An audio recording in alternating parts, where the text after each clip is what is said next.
Olá a todos, vamos começar o nosso quarto podcast e hoje eu tenho a ilustre meus convidados aqui, que é a equipe da Rural Clima.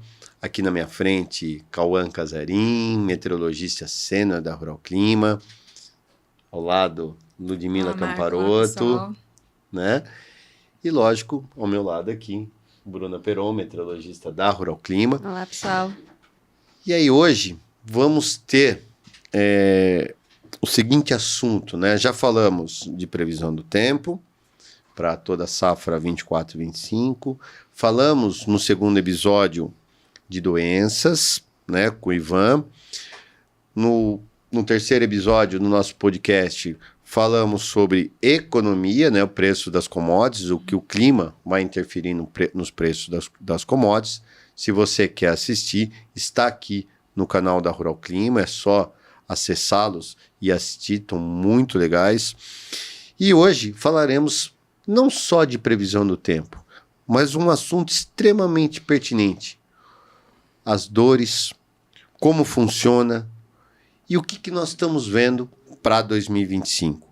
Eu acho que o mais importante, além da previsão, é entender de fato como funciona a previsão do tempo, como ela é feita, como os modelos reagem a cada evento, né?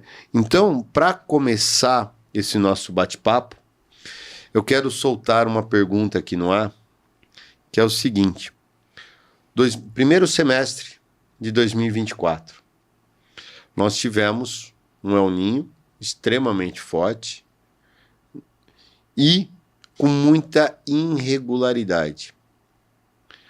O que vocês mais sentiram, né? Quais foram os grandes desafios para fazer a previsão no ano que estava sendo de El Niño? Quem vai começar? Cauã? E aí, Cauã? Pode ser. Bom, primeiramente é um prazer estar aqui hoje com toda a equipe, né, pessoal? E o desafio maior, na verdade, foi ao longo do ano, conforme o El Niño foi perdendo, foi se descaracterizando e entrando numa fase indo em direção à normalidade, porque aí a gente perdeu uma das principais forçantes do clima que indicam para onde que vai a previsão. Os modelos, eles são guiados por forçantes principais, que são quando tem uma intensidade bem definida, quando é o caso de um El Niño forte, uma laninha forte, isso direciona melhor as previsões para um determinado cenário. Conforme essas forças vão perdendo intensidade, ficando mais incertas, indo para um cenário mais de normalidade, começa a ter um cenário mais de imprevisibilidade. E aí isso começou a trazer um pouco mais de dificuldade em alguns momentos. Alguns clientes perguntavam muito por que as previsões variam bastante, que em outros momentos não variavam tanto. E aí que começou a ter o maior desafio. Eu acho que foi mais quando começou essa transição, indo em direção à normalidade, que aí a gente, o modelo principalmente, ele perdeu uma das forças, as forçantes atmosféricas que isso aconteceu, organizam. Né, Cauã? E assim, isso aconteceu numa época que a gente já tem uma transição natural, que é a virada da estação chuvosa para a estação seca. Né? Que os modelos já ficam um pouco mais perdidos. Instáveis, né? Eles Exato. começam a ficar instáveis, aí a gente perde uma das principais forçantes. Então, a gente fala que quando a gente está entrando numa neutralidade, tudo pode acontecer. Exatamente. Né? Porque a gente não tem nada guiando ali o clima, né? Nenhuma forçante guiando. Então, juntou todos esses fatores e a gente acabou tendo todos esses problemas que a gente teve ali no primeiro semestre, né? O Marco, você falou, né, desse desafio do primeiro semestre de 2024, mas, né, então a gente pode pensar, a gente está dentro de um clima mais neutro.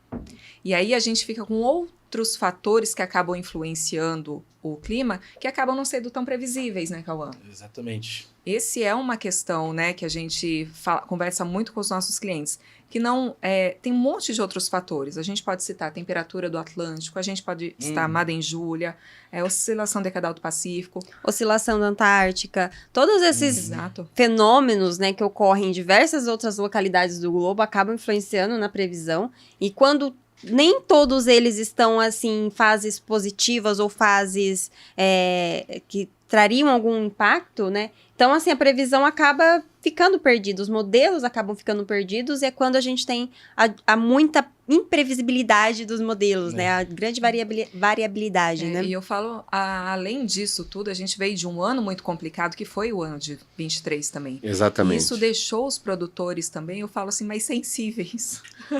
Exatamente. Né? Então, a gente tem todos esses fatores, essa irregularidade, essa incerteza em alguns momentos, e um produtor que vem de uma fase difícil, querendo uma resposta, né, mais assertiva. Exatamente. E nem sempre a gente tinha essa resposta ali de prontidão, né? Por causa dessas incertezas, que às vezes a gente estava acompanhando, e como a atmosfera é muito dinâmica, às vezes a gente até ficava ali perdido com o tanto de informações que a gente tinha, né? E não conseguiria passar ali de forma clara, né? Eu acho que o grande clientes, ponto, né? é quando o produtor, ele, né, o produtor ou qualquer um que, né, que quer saber sobre previsão, a interpretação sozinho. Né? Eu acho que um grande ponto eu acho que quem tem o melhor resultado, falando aqui da gente mesmo, quem conversa com a gente. Aqueles produtores, né, que sempre estão em conversa, que nos ligam, que tentam, né, não interpretar tudo sozinho, eu acho que tem os melhores resultados. Eu acho que isso é de fundamental importância para o planejamento deles. Exatamente. E Coan e Bruna, né, que são os nossos meteorologistas, a gente sempre fala nos dois grandes modelos que a Rural Clima tem, né? Que é o modelo americano e o modelo europeu. Eu acho que uma grande dúvida de todos os nossos clientes é qual a diferença deles e qual é o melhor? O que vocês podem falar? Depende. Depende muito da região. Isso, tem diferentes tipos de condições climáticas, regiões que o modelo vai ter um desempenho melhor ou não. Mas eu costumo dizer que eu faço analogia de que o modelo é uma máquina, como a gente pode tentar imaginar um carro. Ele é uma máquina, tem toda uma estrutura matemática ali no caso do modelo, e precisa ser alimentado com informações, observações, condições iniciais de qualidade. É como um combustível de um carro. Se não for de qualidade, a máquina não vai funcionar tão bem. E também precisa ter um motorista, que é o meteorologista, no caso. Então, os dois modelos são máquinas, como carros são adaptados para algum tipo de condição. Situação, né? E exatamente, o modelo europeu, ele é um modelo que é pago, é um modelo que tem mais recurso, e ele é mais adaptado para o contexto europeu, mas principalmente também ele tem uma previsibilidade maior em áreas tropicais, como o modelo americano já não tem essa qualidade com relação ao modelo europeu. Ele é muito voltado para o cenário dos Estados Unidos. O modelo americano ele é muito bom para essas regiões de latitudes médias, principalmente nessas áreas onde tem cenário mais instável, uma atmosfera mais instável, né? Exatamente, clima mais temperado, ciclogênese. E a vantagem do modelo europeu, né, principalmente em áreas mais tropicais, que o modelo americano ele não tem esse desempenho suficiente comparado ao europeu nessas áreas mais tropicais. Mas em áreas como o sul do Brasil, o sudeste, o modelo americano ele tem um desempenho semelhante ou até melhor, dependendo da situação. Sim. Inclusive, a gente tem clientes que relatam isso para nós, né? Clientes que ficam ali nas zonas mais ali do Mato Piba, mais dos trópicos, falam pra gente, o modelo europeu, para nós, é melhor. E é o contrário. O do sul é o contrário. Exatamente. É o do modelo americano, porque ele tende a pegar essas instabilidades, né? Porque a gente tem muito mais frentes frias passando aonde? No sul, no sudeste, e o modelo consegue identificar isso melhor. Quando a gente vai para os trópicos, a gente não tem frente fria passando por lá, né? Exatamente. Então, ele já não é uma característica dele, assim. Então, por isso que ele consegue ver melhor ali na região sul, sudeste, o americano, e o europeu um pouco mais para o centro-norte, né? Mais para o norte ali do Brasil, né? Mas eu acho que o modelo americano, a gente tem uma tendência muito boa com ele. Pensando em vários meses, né, para frente. eu acho que a tendência que ele nos dá é boa, muito boa. Sim, a gente consegue ver padrões nele. Exato. Ele é muito bom para nos mostrar a tendência ali desses próximos meses. A gente começa a identificar os padrões mais prováveis para se acontecer ali 2, 3 meses, né? Não que necessariamente a gente está vendo uma previsão para daqui 3 meses, aí ele tá dando uma chuva naquela semana ali e vai acontecer. Não, mas ele já começa a mostrar uma tendência que, tipo, olha, naquela semana pode ser mais úmida em determinada região, então já ficar mais de olho. E ele tem uma certa condição que ele começa a repetir esses cenários, né? Então fica de forma mais frequente essas previsões, quando começa a nos dar maior confiança, né, nesse Exatamente. tipo de previsão ali mais longo prazo, né? Que o americano, ele dá, a gente fala, o americano, ele gosta às vezes de mudar de um dia para o outro, ali, uma semana para o outro, essa previsão, né, mais longo prazo. Mas as tendências que ele identifica nos ajudam muito a mostrar esses padrões, né? Exato. Perfeito. E agora, o segundo semestre de 24, mudamos o padrão, saímos de um El Niño e viemos para uma laninha.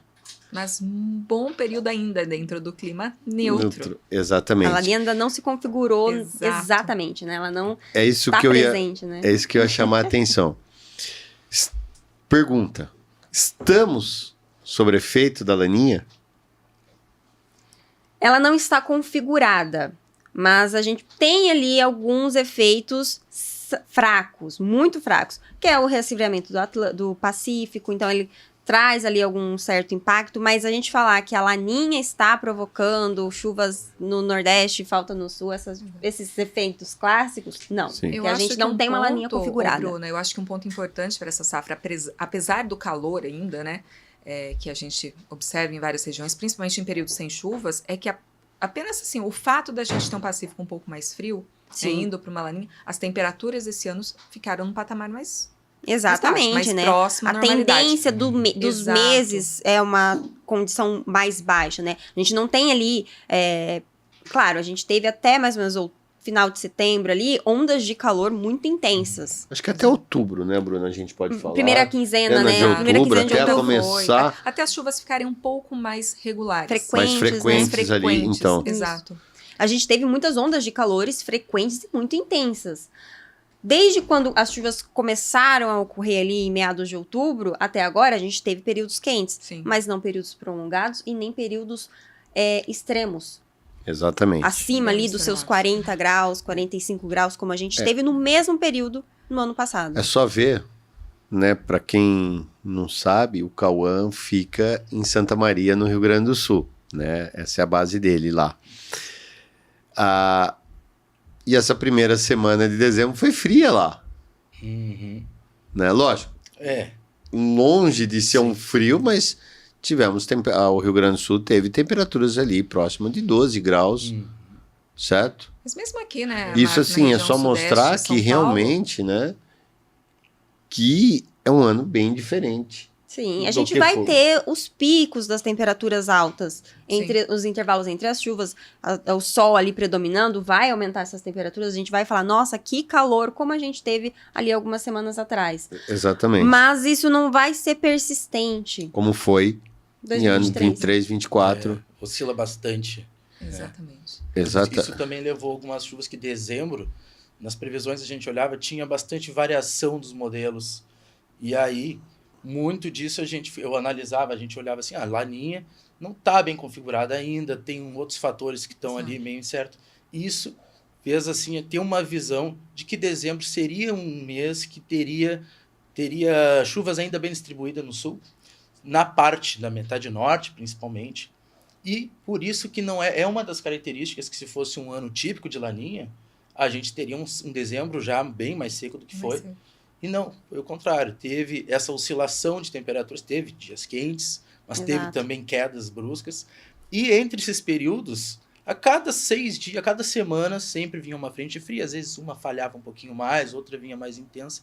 Mas tiveram aí, vão ter, né, ao longo aí desses próximos dias também, a tendência é ter essa condição aí de se manter a cada 6 dias aí, uma chuva. Eu acho que muito dentro do que a gente vinha falando, né? Que quando as chuvas começassem, a gente ia ter entrada de frentes frias, pelo menos uma por semana, uma a cada 10 dias, Uhum. né? Uma ou outra ela se dispersa, acaba não chovendo numa região, não chove em outra, mas, né, as chuvas acontecendo realmente. Agora, o que tem chamado muita atenção esse ano, né, principalmente agora com a retomada das chuvas, é a irregularidade em termos de volumes de chuva. A distribuição, né? Chove. Exato. Então, se tem previsão de uma frente fria entrar, ela entra e chove. Mas chove com uma variação de volumes de uma região para outra muito significativa.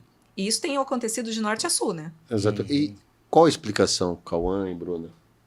Para a variabilidade dos volumes. Exatamente. Assim, até, principalmente nessa região que a gente estava sempre analisando ali, sul do Mato Grosso do Sul, Paraná, Paraguai, que tinha uma condição ali de muita variabilidade, as chuvas falhavam, eram bem manchadas, né, como a gente fala. Exatamente. Então, uma análise que é uma possível justificativa, essas frentes frias que avançaram aí pelo Cone Sul da América do Sul, elas foram se deslocando para o oceano e, aos poucos, a zona de convergência induzida por esse sistema, ela começa a gradualmente, conforme avança pela região sul, indo para o Paraguai, começa a perder um pouco dessa forçante de convergência, desorganizando um pouco as linhas de instabilidade. E aí a chuva perde, o corredor de umidade ele perde aquele suporte que alinha as chuvas e organiza as chuvas. E isso faz com que as chuvas fiquem mais Manchadas, né? mais mal distribuídas. E, em compensação, quando passa por essa região, já indo mais para o centro-norte do Brasil, as zonas de convergência vindo do norte, da Amazônia, elas começam a se reorganizar novamente. Formando os corredores, Isso. né? Bem formados até. E ali volta a ter essa forçante que induz ali aquela convergência e organiza as chuvas. Então, nesse intervalo entre o sul e o centro-oeste, um pouco mais do centro-norte, é onde perde essa força da frente fria e também não chega essa força das zonas de convergência mais tropicais. Sim. E aí que abre essa região com chuvas mais espalhadas, mais irregulares. E isso aí tem acontecido com bastante frequência nesse mês de novembro.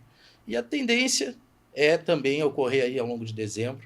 Até mesmo Nós janeiro, estamos início acompanhando. de... Se a gente eu acho que pegar- a temporada Janeiro toda também. de chuva Se a gente pegar vai ter essa novembro, variação. a gente teve ali, principalmente em Goiás, Minas, bons volumes de chuva. Exato. São Paulo também, bons volumes de chuvas, assim, altos volumes e até bem distribuídos. Só que quando a gente olhava pontualmente Mato Grosso do Sul, Paraná, sul do Mato Grosso, áreas ali Santa Catarina, Paraguai. Até mesmo algumas áreas de São Paulo, né? Exato, o oeste ali de São Paulo, Acho que né? como um todo, né, Bruna? Vinha mais tem irregular. A gente está com o Atlântico muito aquecido, né? Isso favorece um pouco essas frentes também se deslocarem um pouco mais a leste, né, Cauã? Então, Então você pega essas áreas sul de São Paulo, vem chovendo muito bem, isso, essa chove faixa com mais qualidade, mais na Exato. faixa leste do país. Exato. É.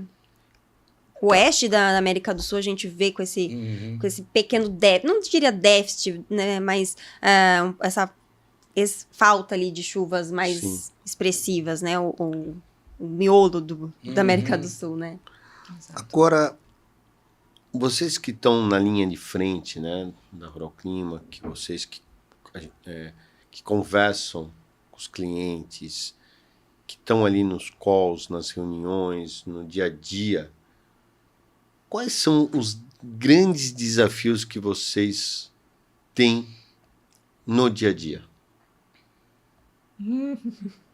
Acertar se vai chover hoje ou não. É, Não, brincadeira, né, Marco? Mas assim, claro, eu acho que assim, o produtor, principalmente, ele quer saber se aquela chuva que está marcando vai acontecer exatamente na área dele ou não. exatamente. E a gente acertar esse planejamento, né, Pontual, né. pontual, é um desafio bastante grande. Até, assim, a gente sempre tem evoluído em termos de recursos, né, de informação, de equipamentos, para a gente sempre buscar uma informação mais assertiva possível, Sim. né? Mas é difícil, né, controlar a atmosfera, claro, né? A gente trabalha aí com uma variável que é bastante caótica, né? Mas, assim, eu acho que essa vontade que o produtor tem, não, eu preciso que chova hoje à tarde. E se não chove, sabe, essa frustração que ele sente, eu acho que esse, para mim, pessoalmente, é o maior desafio. Sabe, ver o produtor que precisa daquela chuva, né? Contou com ela e ela não aconteceu. O jeito que a gente também transmite, né? Também tem um pouco dessa dificuldade de como você vai transmitir essa informação, que às vezes ela tem a frente fria avançando ali, mas ela não tá muito bem organizada. Então é uma frente mais fraca. E aí ela pode trazer chuvas mais para uma região, mas para aquela região onde aquele produtor específico tá precisando da chuva, não deve chover tão bem. E aí você fala isso pra ele, aí entra a frustração do produtor. Então, como a gente também passa essa informação, também é um desafio, né? Porque a gente tenta passar, sempre querendo passar boas notícias, né? Mas nem sempre. Nem sempre as boas notícias são boas. Né? Nem sempre as notícias são boas. Mas acho que esse que é o grande diferencial, né? Esse que acho que é o grande diferencial é o nosso dia a dia com os produtores, com os nossos clientes, ou não só com produtores, né? Com toda a cadeia do agronegócio que a gente atende. Como você falou no começo, né, Ludmila, quem está do nosso lado ali, que entra em contato com a gente diariamente, que conversa, que interpreta melhor os gráficos, são realmente que tem uma tomada de decisão mais assertiva. Aqueles, né, Cauã, a gente estava até comentando isso, né?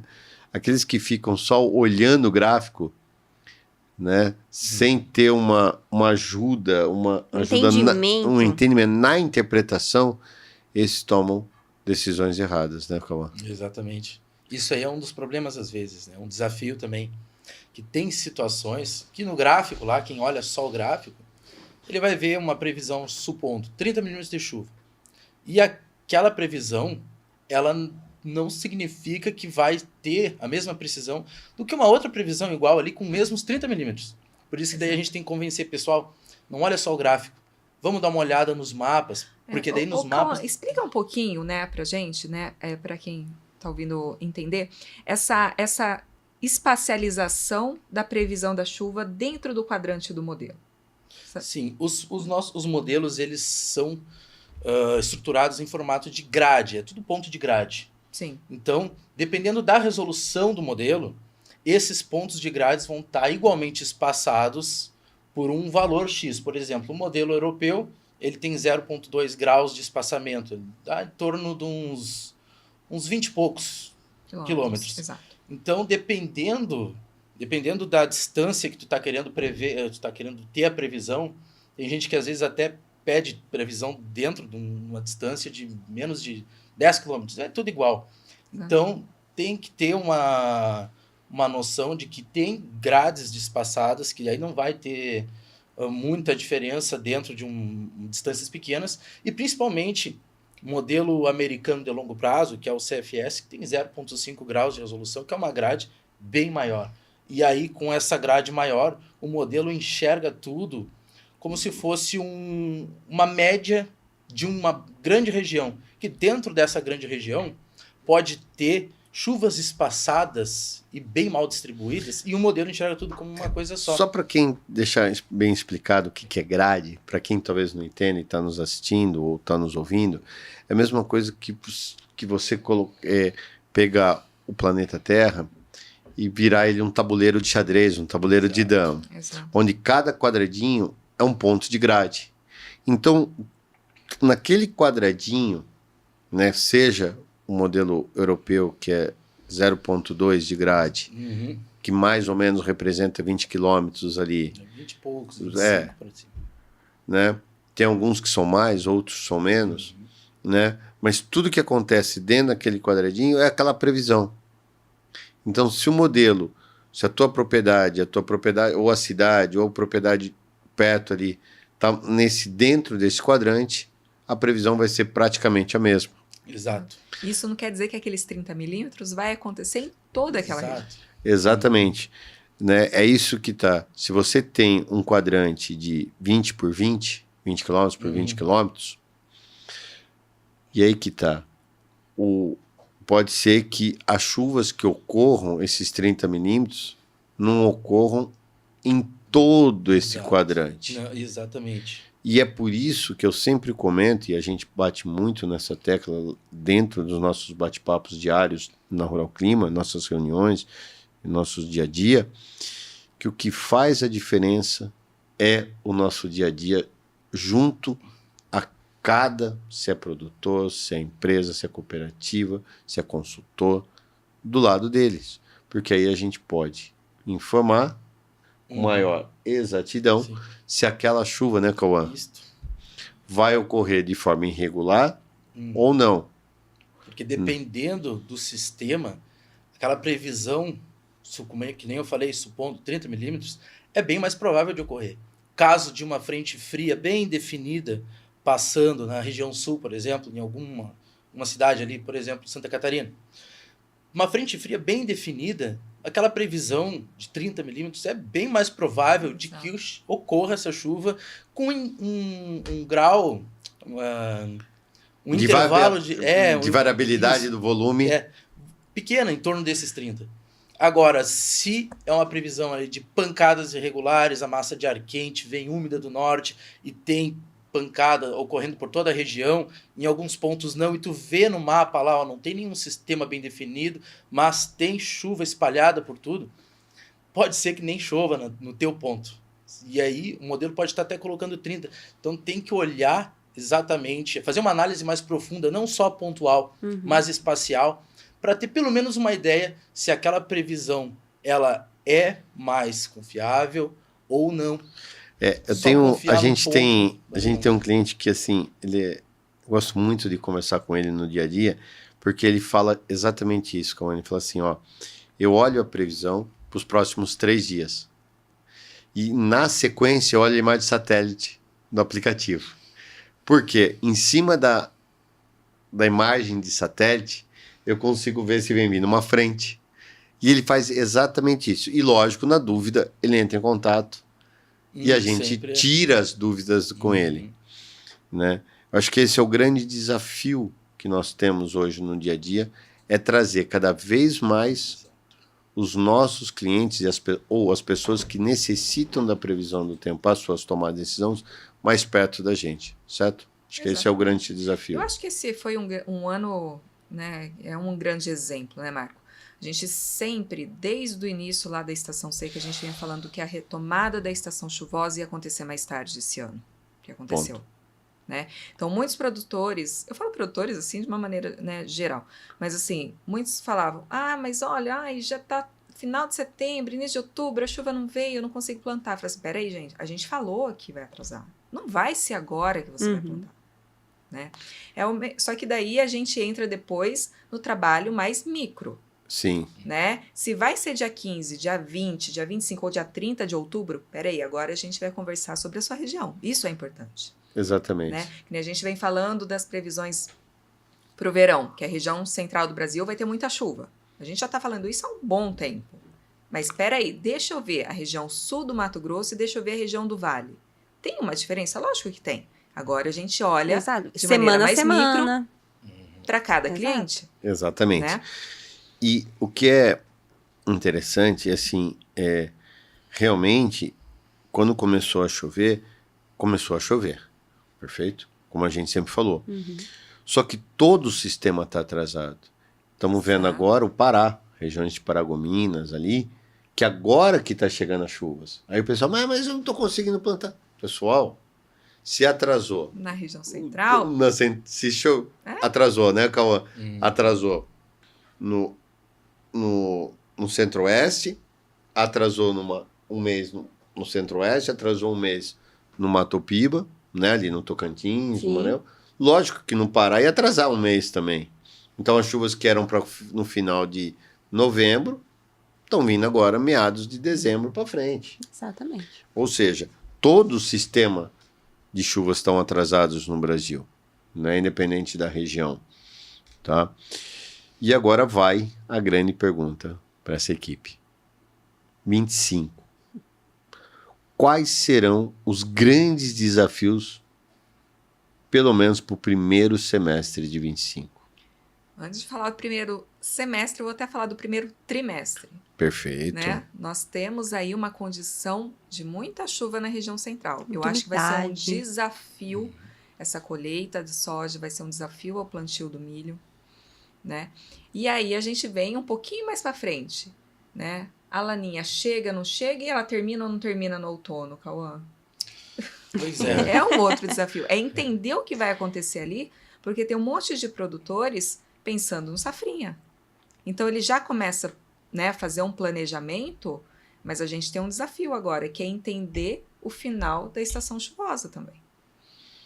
Exato. Essa questão da laninha, acompanhando, né, nas últimas previsões, cada vez ela tem atrasado mais e cada vez perdido mais intensidade, né? A ponto de até alguns meteorologistas, inclusive até acredito que a possibilidade existe dela talvez até mal chegar a aparecer. Nem se formar, né? Nem se formar. E quando... Não, mas não se formar na influ- teoria. Isso. Isso, a gente fala, a atmosfera e o oceano não se acoplarem. Exatamente, é isso que eu Dá quero tempo deixar. de formar toda a caracterização antes dela já começar a ir embora. Exatamente.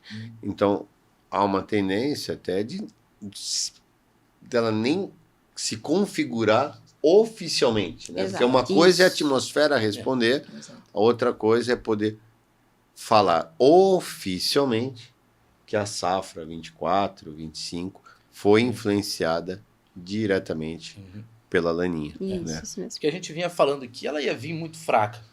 Sempre falamos. fraca. Desde o começo do ano, né? Exatamente. Quando se começaram a falar ali em possibilidade de laninha, a gente sempre comentou. Ela vem, mas fraca intensidade, no máximo uma moderada, né? E cada Exato. vez Atingindo mais pro mais final ela do vem se ano. mostrando que vai vir bem fraca mesmo, Exato. se vier. Então, logo Uhum. depois, também ela não vai ser duradoura. Então, ela chega fraca, logo vai embora, e aí já começa a voltar para a situação de normalidade de novo, que, como eu falei no início, tem esse desafio todo, dessa situação de vai, não vai, o clima fica meio incerto. E depois, aí já no longo prazo, a tendência é da normalidade, acho que voltar a aquecer o Oceano Pacífico, mas aí é já mais para frente. né? Enfim. Exatamente. Pensando nos grandes desafios que nós temos pela frente nesse ano de 2025, quais serão os novos produtos? O que vocês estão vendo? O que daria para oferecer aos nossos clientes ou aos futuros clientes para que eles possam ter ou tomar melhores decisões? Marco, a gente está implementando a nossa área de agrometeorologia, né? Entrando com novos índices agroclimáticos, né? Nós estamos entrando com balanço hídrico de irrigação, temos produtos de índice de seca, pretendemos entrar com números de horas de frio, uma série de variáveis mais agrometeorológicas, né? Até mesmo estimativa de produção, de previsão de safra, risco de ocorrência de doenças. Eu acho que são fatores, né, que são muito influenciados pelo clima. A gente tem anos diferentes, né? Um ano é de um jeito, outro ano de outro, isso acaba influenciando essas questões mais agrometeorológicas. Então, cada vez mais a nossa ideia é implementar na nossa plataforma e disponibilizar, né, para os nossos clientes essas variáveis. Eu acho que esse é um Isso ponto. na agrometeorologia e na parte de clima mesmo, de previsão, Cauã e Bruna.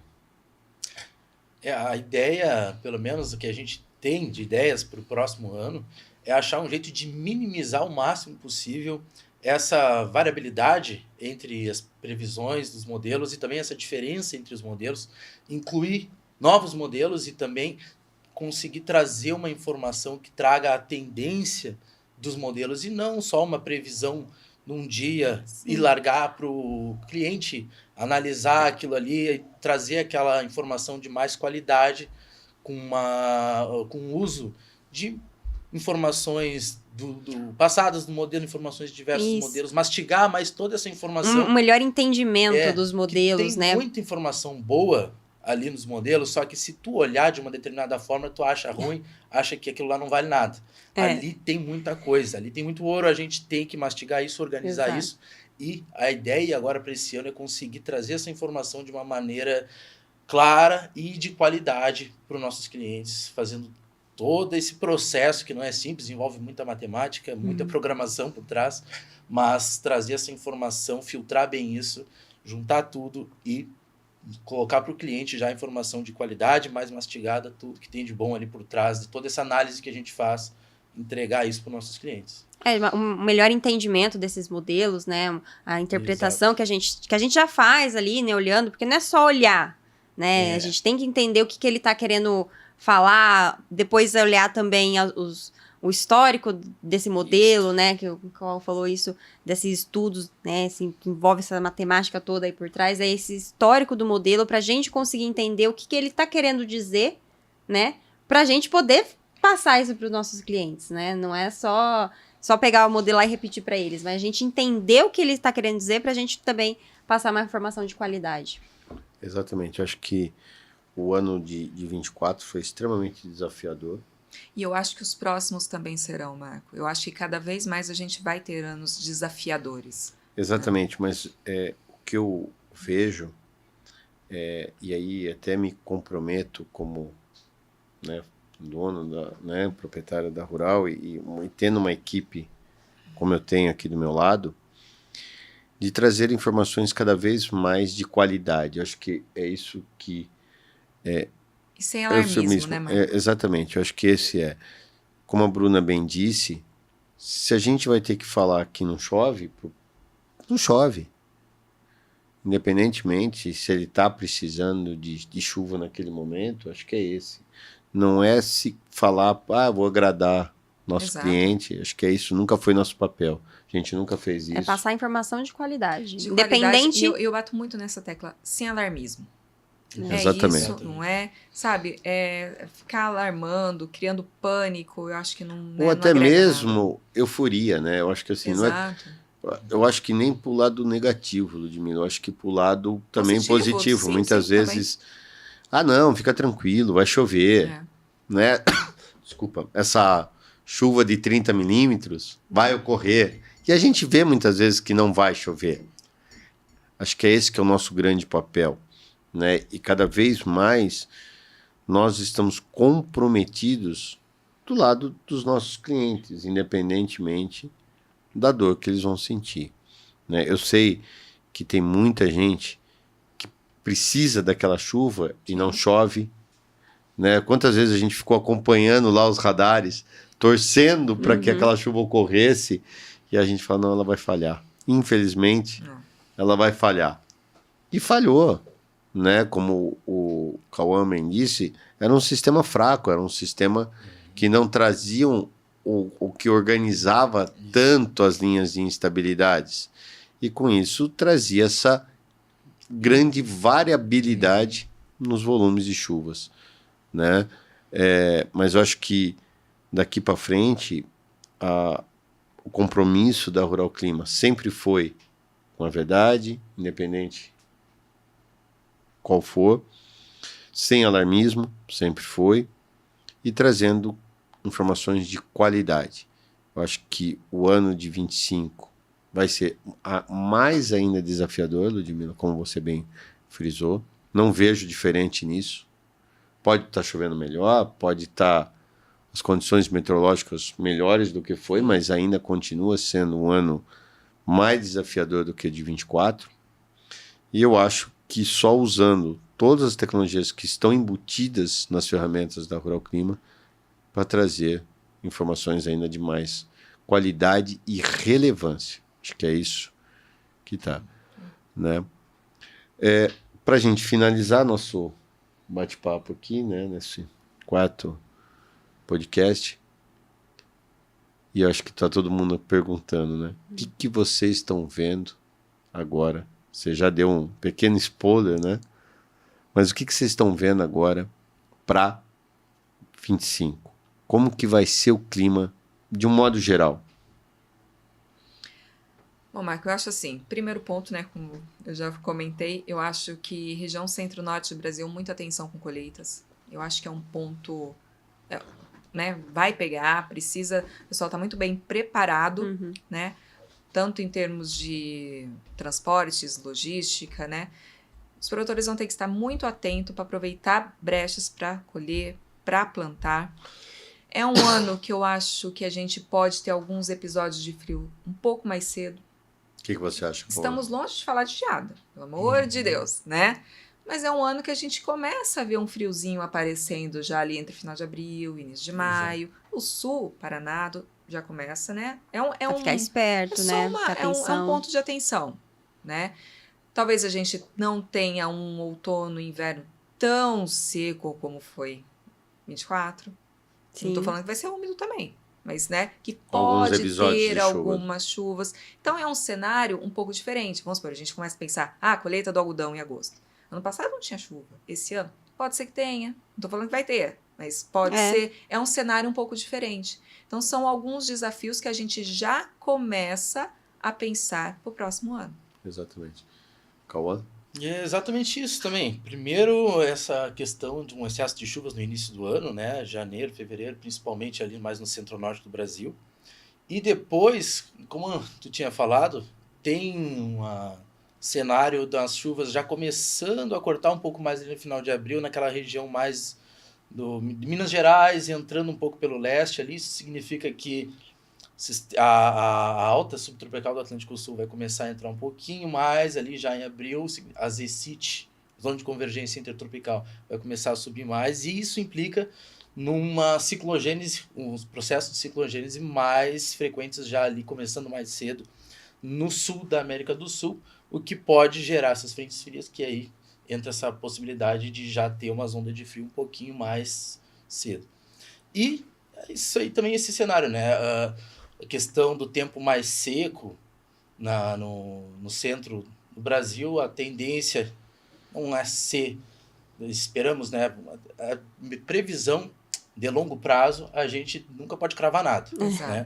Mas a tendência não é talvez um cenário tão ruim como foi esse ano, e daí pra frente eu já nem me arrisco a falar mais. O que chamou muita atenção esse ano, tá? É que porque a gente teve um período muito prolongado seco. Exatamente. A gente começou já a ter mais secos, cortes, né? Os cortes da chuva já em abril, meados de abril, e voltou a chover só em outubro. A gente Regiões, vê os 6 efeitos meses. disso ainda, né? A gente tem falado muito do café, né, Marco? O café sofrendo bastante. Sim. O café Então- chegou a atingir R$2.000 uma E lembra saca. que a gente falou 2 podcasts atrás?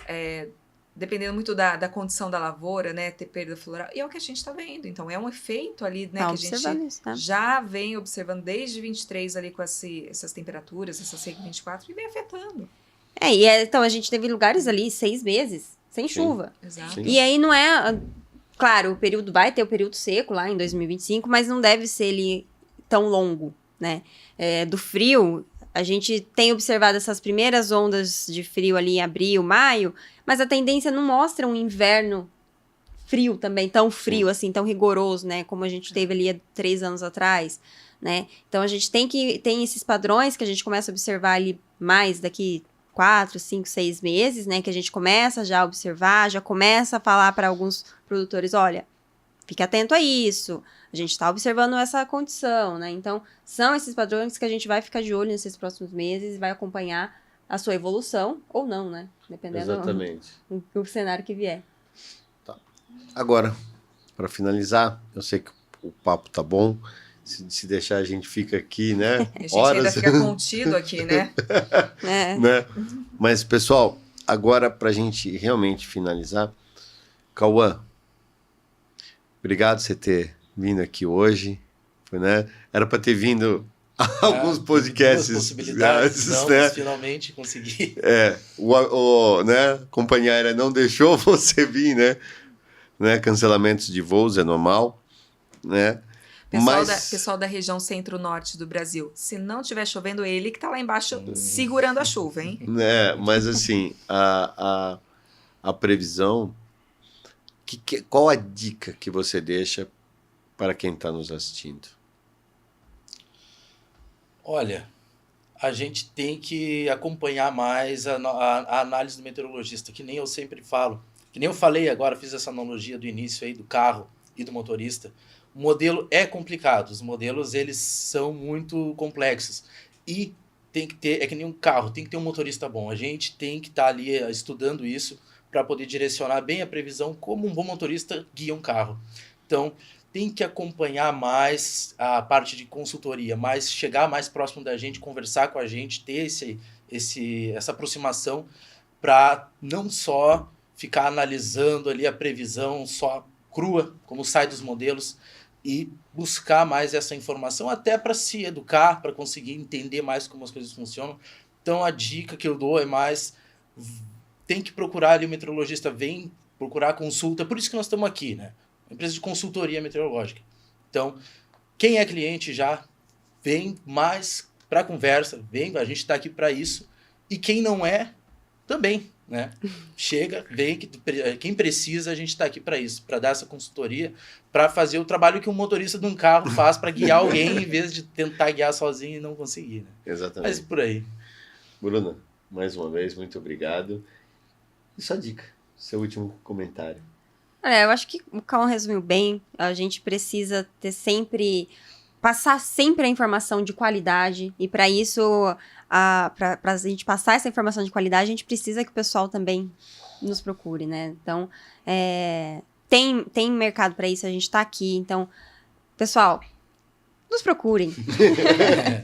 Não precisa... Venham perguntar pra gente. Vocês estão com dúvidas sobre a previsão? Venham nos perguntar. A gente está aqui para isso. Para tirar essas dúvidas, para estar ali no dia a dia com vocês, auxiliar vocês no que for preciso, na questão que vocês necessitam ali no momento. Entendeu? A gente está aqui para isso. Exatamente. E para finalizar, obrigado, Ludmila, mais uma vez pela presença para o ano de 24, né? Vocês aqui fizeram a diferença esse ano no dia a dia. Seu comentário final. Marco, eu que agradeço estar aqui com vocês mais uma vez. É um prazer quando a gente, né, pode estar aqui, pode estar reunidos, né, cada um no lugar, e é muito bom estar todos reunidos, realmente. Nós temos uma afinidade, acho que muito grande, né, eu acho que como empresa a gente funciona muito bem, nossos clientes acabam sentindo isso, né, eu acho que isso é extremamente importante. Então, se um cliente mandar uma pergunta para mim, uma para você, uma para a Bruna, ele vai ter a mesma resposta, né? Exatamente. Mas assim, a gente tem essa afinidade, eu acho que a gente trabalha muito bem junto. E eu acho que o recado que eu tenho para o produtor é: esteja preparado para essas brechas que nós teremos aí durante esse primeiro trimestre. Nós teremos alguns desafios, seja em termos de aplicações, seja em termos de colheita, plantio. Então, fiquem atentos, preparados, né? Não deixe de nos acompanhar nos nossos informativos, né? E eu acho que vai ser uma safra excelente para todo mundo. Exatamente. Eu acho que a Rural Clima, hoje, a gente tem mais de 15 produtos que a gente entrega para os nossos clientes, e alguns são personalizados. Sim. Nós temos aí informativos diários, semanais, quinzenais, mensais, e todos para que eles possam realmente ter embasamento para tomar as decisões. E na dúvida, lógico, né, nós estamos aqui à disposição de todos eles. Trabalhar com previsão do tempo não é fácil, é um desafio gigante, Sim. né, porque parametrizar o caos, né, que a atmosfera é complicado realmente, mas eu acho que quando se tem realmente uma afinidade e um porquê, tudo fica mais fácil, né? Eu acho que é isso que vocês representam no dia a dia. Muitas vezes eu não fico tão ali no dia a dia, né, com vocês, mas eu fico observando e vejo o quão vocês tratam, o quão de interesse, o quão trabalhoso vocês se dedicam para que possam atender de forma precisa, com qualidade, todos aqueles que procuram a gente no dia a dia. E muitos procuram a gente até mais de uma vez durante o dia. Então, se você é cliente, sabe onde nos achar. Se você não é, entre em contato com a gente, acesse nosso site, que vocês vão ter realmente informações de qualidade, sem alarmismo, sem nenhum viés, né? Eu acho que é isso que nós estamos. Então, quero agradecer mais uma vez por esse 2024. Se você quer saber mais, e ficar ao par de tudo que acontece, se inscreva no canal da Rural Clima, nos segue nas redes sociais, que todo dia tem uma informação relevante ali para vocês. E se você quer saber mais sobre a tua região, sobre o seu negócio, né, ou sobre as suas localidades, temos uma equipe comercial que pode e que vai lhe entregar o melhor serviço com o melhor preço. Então acho que era isso.